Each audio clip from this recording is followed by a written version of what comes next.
قرآن کریم کے آداب میں سے ہیں کہ اس کے شروع میں اعوذ باللہ من الشیطان الرجیم پڑھا جاتا ہے اور پھر بسم اللہ الرحمن الرحیم۔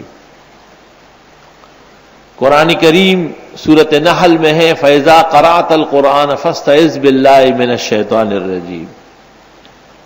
جب آپ قرآن کریم پڑھنے لگتے ہیں تو اعوذ باللہ من الشیطان الرجیم پڑھ لیں۔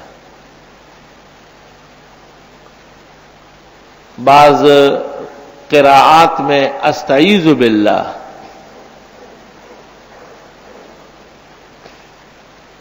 اور بعض خطبوں میں اعوذ باللہ من الشیطان الرجیم اللعین فلان فلان فلان۔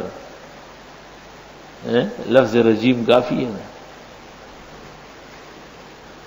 علماء صرف ایک بات نوٹ کر لیں بس تاکہ یاد رہے۔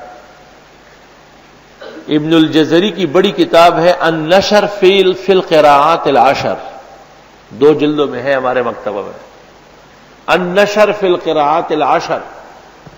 اس میں تعوذ کے باب میں ابن الجزری کہتے ہیں کہ ہمارے استاذ نے ہمیں تمام قراءات سمجھا کر کہا کہ پڑھنا سوائے اعوذ باللہ من الشیطان الرجیم کے اور کوئی کلمہ نہیں، پڑھو گے جب بھی تو یہی پڑھنا ہوگا۔